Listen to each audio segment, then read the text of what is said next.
Desire is the real formula to win. Your desire must be concrete, and that concrete desire must become your obsession. After you're obsessed with your burning desire, you must commit to going after it until you have attained it. Do not give up and do not rest on your way there. The COVID-19 pandemic has taken a lot away from us. To step away from my peace for a moment, it has taken me away from my paying job, put me in over 60 hours a week in a business that isn't paying yet, left me drowning in homework, late assignments, nearly failing at least one class, and unable to afford a place to live where it feels like I can breathe.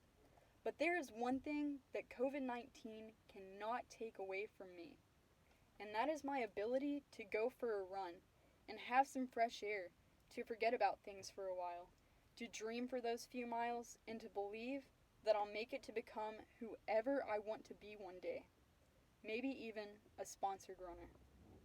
My performance comes from How to Be a Better Runner by Nick Symmonds, chronicling his journey to becoming an Olympic runner. Don't waste this opportunity. I said those 4 words to myself every single time I warmed up for a race. I'd wasted opportunities before, and those missed moments haunted me. Do not waste this opportunity, I'd say again to myself as I stripped off my trainers at the starting line. Head down, focused on the track beneath me. I'd repeat these words over and over, a mantra that would simultaneously pump me up and calm my nerves. This was my pre-race ritual. I'd take a few deep breaths and hear my coach's words in my head. Breathe in energy, breathe out relaxation. My heart rate would begin to drop, and I'd experience an increased feeling of strength and power. I think back to all my hard work, the thousands of miles I've logged to get to this starting line as prepared as possible. Thank you, I'd whisper to my slightly younger self, for having put in all of that work. Calm, confident, and aching to achieve. To prove myself, I'd toe the line and impatiently wait for the gun to set me free. To be clear, I wasn't always calm and confident going into a race. In fact, when I began running in middle school, I would spend most of meet day thinking of things that could get me out of running.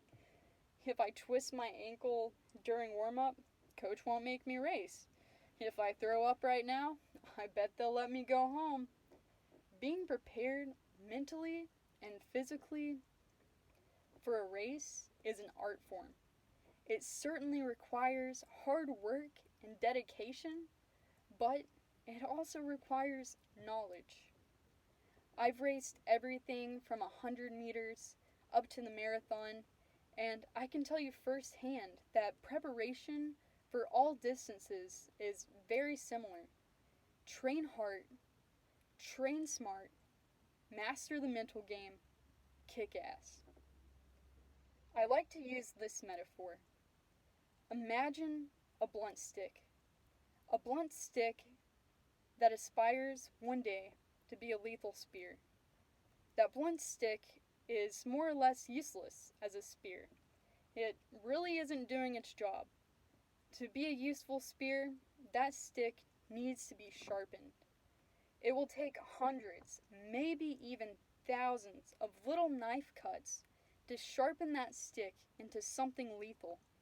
However, with patience, time, and work, that stick will become a very sharp, lethal spear. Keep in mind that it is possible to sharpen the stick too quickly or too aggressively. Do this and you could easily snap the tip off the spear. Don't rush the process. Don't rush your season.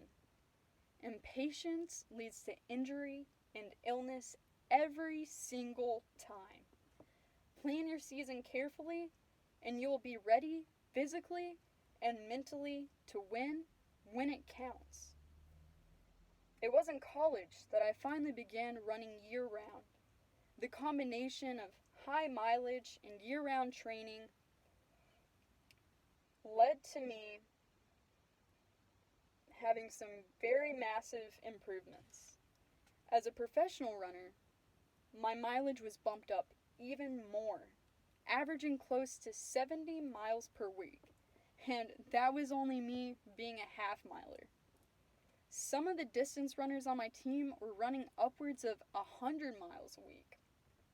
My mileage wasn't like that of a normal 800-meter runner, but my intention was to build speed from strength.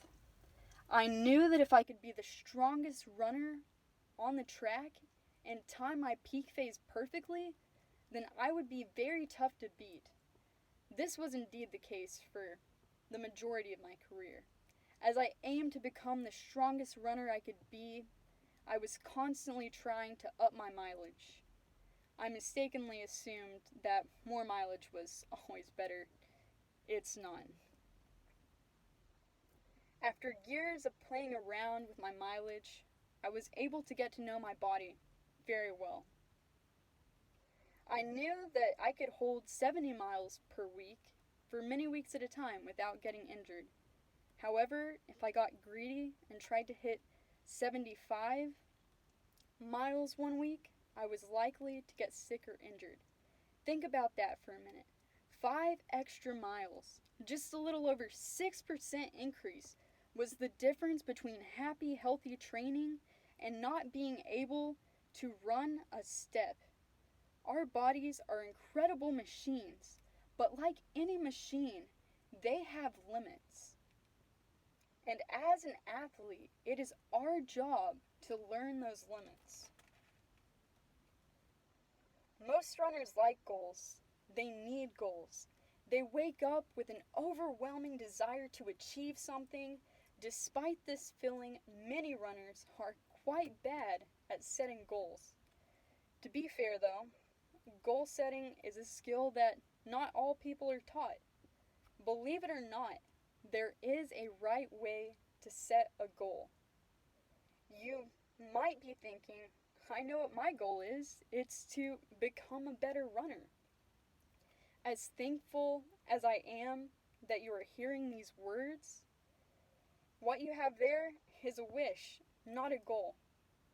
Remember, a goal without a plan is just a wish. Furthermore, a goal without a concrete metric of success is tougher to achieve.